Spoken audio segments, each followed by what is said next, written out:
Alors, voyons si vous êtes d'accord avec ça. Dans beaucoup d'entreprises, on célèbre les pompiers, pas les architectes du calme. On valorise l'urgence, pas la prévention. Comme si le vrai courage, c'était d'étendre le feu, pas d'avoir bâti un bâtiment qui ne brûle pas. Bonjour, je suis Paolo Andreassi, sociologue et appliqué. Ici, on ne fait pas de la théorie, on rend visible ce que le management ne veut pas voir. Imaginez la scène.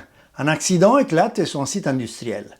La chaîne de production s'interrompt brusquement. Les clients manifestent son mécontentement et une avalanche de mails s'échange dans la panique. Un manager prend les commandes, mobilise les équipes, coordonne les actions dans les urgences, négocie en pleine nuit avec un fournisseur et, au terme d'un véritable marathon, parvient à relancer la production.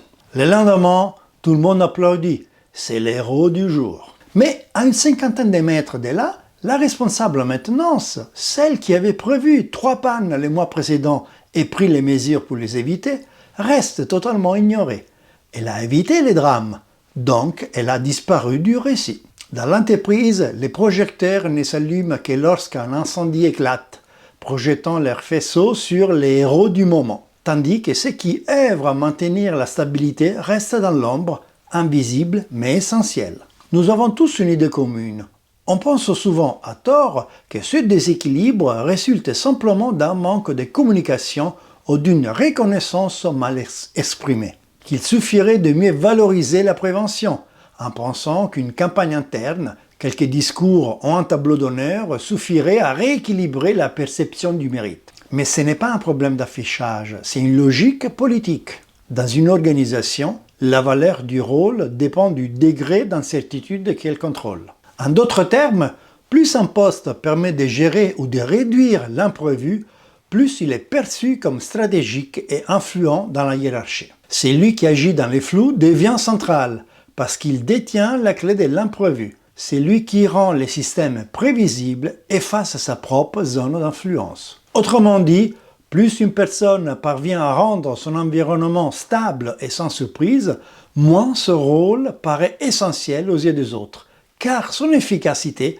fait disparaître les problèmes visibles. Alors, sans le vouloir, on valorise plus les chaos maîtrisés que dans la stabilité durable. Cette logique n'est pas un simple hasard, ni une dérive ponctuelle. Elle traduit un mécanisme beaucoup plus profond et enraciné dans la culture même des organisations. Ce n'est pas un dysfonctionnement, c'est le système qui se défend. L'entreprise glorifie les héros parce que l'urgence crée de la visibilité, du prestige et du pouvoir. Les succès silencieux, eux, n'ont pas de scène pour exister. Résultat, les pompiers deviennent des stars, les préventeurs des fantômes. Les pompiers agissent dans la lumière, les préventeurs dans l'ombre. L'un gère les visibles, l'autre l'invisible. Mais avant de passer à la pratique, traduisons cette analyse en actions concrètes, applicables au quotidien par les managers et pour les équipes. 3 pistes pour remettre la valeur là où elle se crée vraiment. D'abord, réécrire la reconnaissance.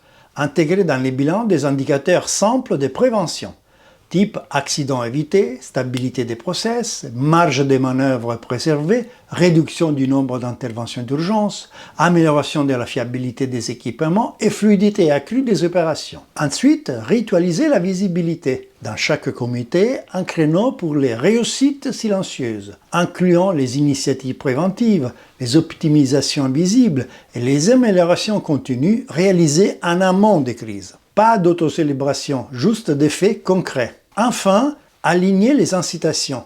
Un bonus partiel est lié à la fiabilité, pas seulement à la vitesse, en intégrant des critères tels que la réduction du stress opérationnel, la continuité des services, la qualité constante et la prévention des crises. La prochaine fois, ne cherchez pas qui a sauvé la situation, mais qui a empêché qu'elle devienne critique. Jusqu'ici, on a vu comment ce mécanisme pompier-préventeur agit dans les entreprises. Et vous, est-ce que vous reconnaissez ce type de scène dans votre organisation? Dans la plupart des organisations, le prestige suit l'urgence, pas la solidité. En d'autres termes, la gloire revient à ceux qui éteignent le feu, rarement à ceux qui les ont empêchés. Et tant que cette logique perdurera, les entreprises continueront à courir après les crises au lieu de construire la sérénité durable dont elles ont besoin. Ici, on ne vous donne pas de solutions toutes faites. On vous aide à mieux voir pour mieux décider. Si ces regards vous parlent, abonnez-vous à la chaîne et continuez à explorer avec moi la zone grise du management. À mardi prochain.